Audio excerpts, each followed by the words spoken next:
Oke, selamat pagi, selamat siang, selamat malam teman-teman semuanya. Pembelajar di mata kuliah CRM, Customer Relationship Management ya. Pada materi sebelumnya kita udah sampaikan tentang model dari CRM. Ingat model yang pertama kita sebut dengan model IDIC. Sekarang kita akan perkenalkan pada teman-teman semuanya di model yang kedua disebut dengan model value change, ya kan?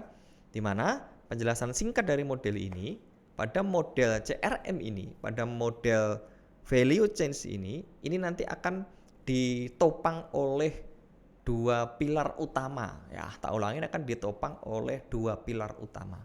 Di mana pilar yang pertama ya kan nanti akan memiliki 5 tahap pokok ya. Ada 5 tahap pokok.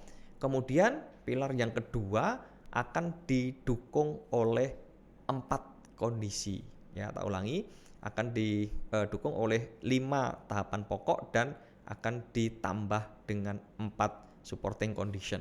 Nah, apa itu tahapan-tahapannya? Oke, teman-teman bisa fokus ke sini. Nah, inilah yang disebut dengan rantai nilai hubungan pelanggan. Maka disebut dengan model value change ya, atau disebut dengan rantai nilai hubungan pelanggan. Di mana di tahap awal tadi kan, ya, saya sebut memiliki 5 tahap utama, 5 tahap awal dan ada kondisi pendukung, ada 4 kondisi pendukung ya. Di mana di 5 tahap awal ini ya, 5 tahap awal ini dimulai yang pertama itu disebut dengan tahapan customer portfolio analysis. Ini yang pertama. Yang kedua, ya kan, nanti tahap awal yang kedua disebut dengan customer intimacy. Yang ketiga adalah network development. Kemudian yang keempat ini disebut dengan value proposition development. Dan yang kelima ya kan disebut dengan manage the life cycle.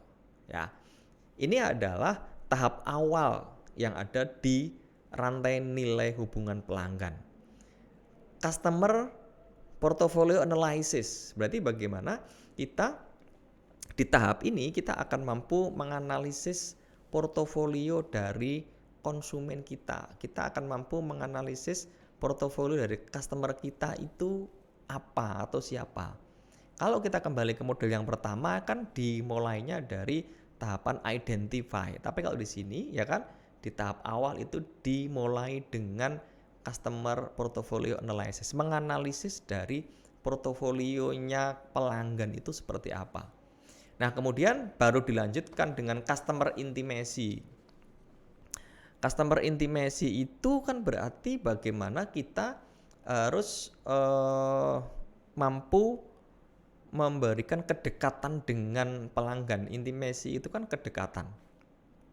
Ya, setelah kita mengenali dari portofolionya, bagaimana kita membangun hubungan biar lebih dekat dengan customer intimacy, kemudian bagaimana kita membangun networknya seperti apa jaringan, dan kita harus fokus juga ke value proposition. Bagaimana kita membangun value proposition?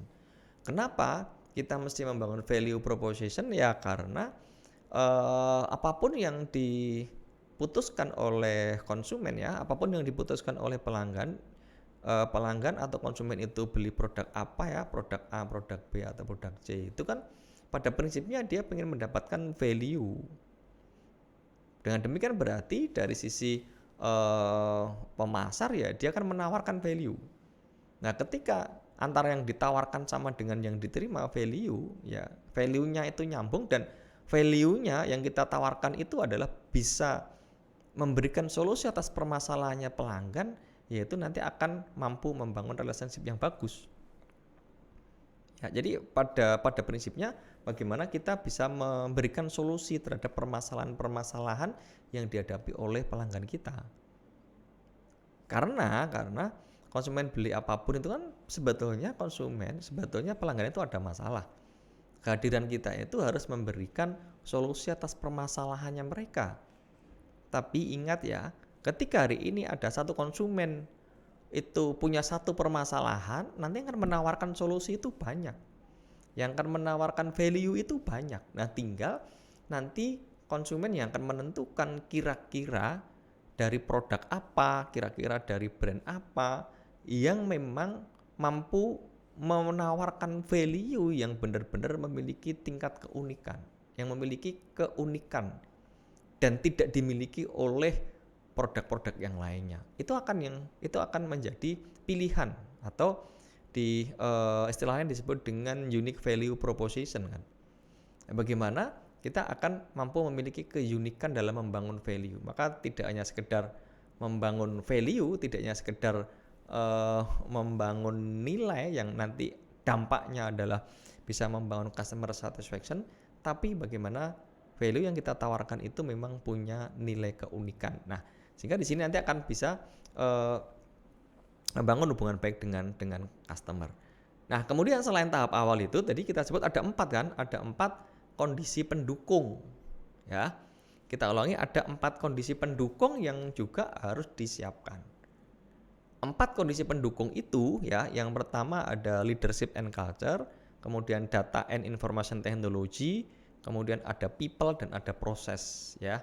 Ini nanti arahnya adalah ke profitability.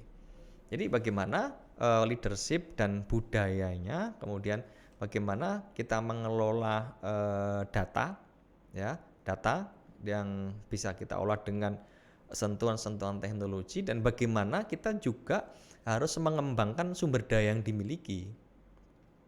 Nah, kenapa? Karena teknologi pun secanggih apapun teknologinya, kalau tidak didukung dengan sumber daya manusia yang mampu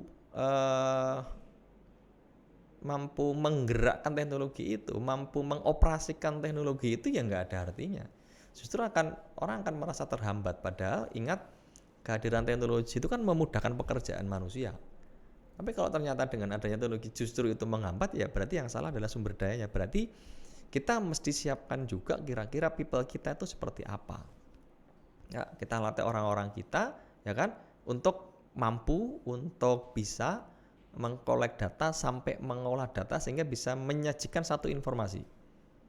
Baru nanti informasi yang akan kita sampaikan, informasi yang akan kita deliver kepada pelanggan itu ya, kira-kira mampu memberikan feedback yang positif atau tidak.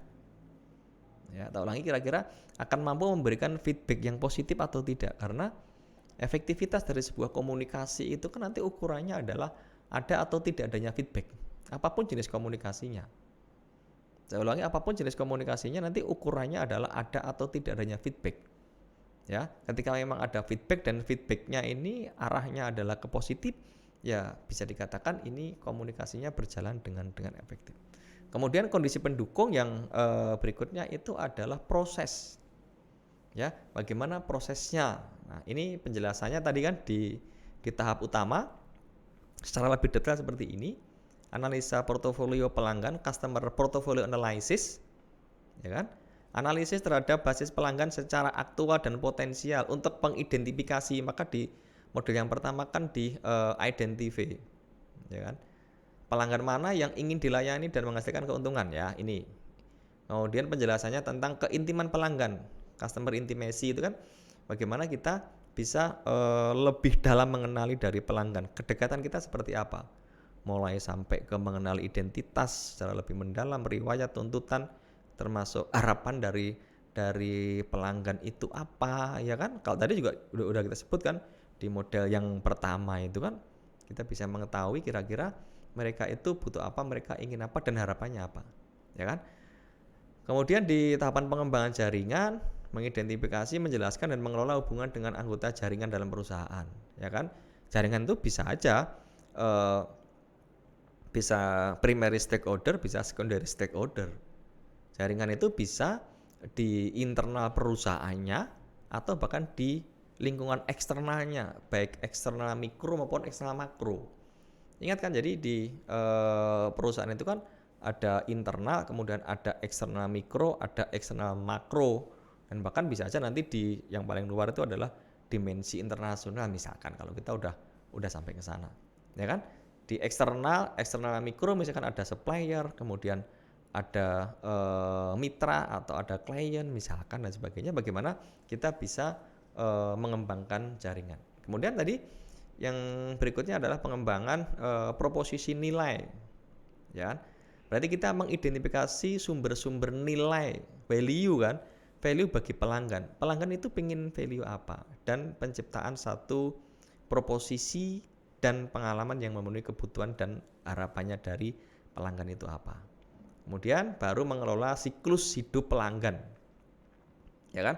Dimana udah kita sampaikan kan di model yang pertama, siklus hidup pelanggan itu konsepnya Griffin kan mulai dari suspek, ya, sama dengan di model yang pertama, ya kan. Jadi siklus hidup pelanggan adalah perjalanan pelanggan mulai dari suspek yang pertama. Suspek itu bisa saya artikan kita belum bisa mengenali, ya kan, apakah orang ini butuh, apakah orang ini pingin produk kita, apakah orang ini punya kemampuan untuk membeli produk kita, ya kan. Nah, tadi tugas kita adalah meningkatkan status dari siklusnya itu, yang awalnya itu dia suspek menjadi prospek. Jadi tahapannya setelah orang itu di tingkatan yang paling dasar suspek, bagaimana menjadi prospek. Kalau prospek berarti udah mulai tumbuh kebutuhan, mulai tumbuh keinginan, sampai nanti bagaimana kita bisa mengkonversi orang itu akan membutuhkan kita, atau sampai ada permintaan. Setelah orang itu butuh, kemudian sampai ke permintaan, berarti ada pembelian yang pertama tadi di konsepnya Griffin, ya kan. Kemudian dia bersedia membeli ulang. Ingat, siklus pembelian itu kan ada pembelian ulang. Ketika orang beli ulang, ini kan berarti ada satu indikator dari customer satisfaction. Dari sekian banyak indikator customer satisfaction. Nah, setelah itu siklusnya, jadi siklus hidup pelanggan itu setelah pembelian pertama, pembelian ulang, kan baru sebagai penganjur atau sebagai pendukung, bahasanya sini. Kalau bahasanya di modelnya Griffin sebagai penganjur, ya kan? Bagaimana orang bersedia menganjurkan? Ingat, kalau kita berada pada customer path di konsepnya 5A, ya, bagaimana orang akan bersedia mengadvokasi, bagaimana orang akan bersedia menceritakan pengalaman positifnya ketika berbelanja pada kita, ya kan. Kemudian ini yang pendukung tadi kan ada pimpinan dan budaya, leadership and culture, kemudian ada data dan teknologi informasi, sumber daya dan proses.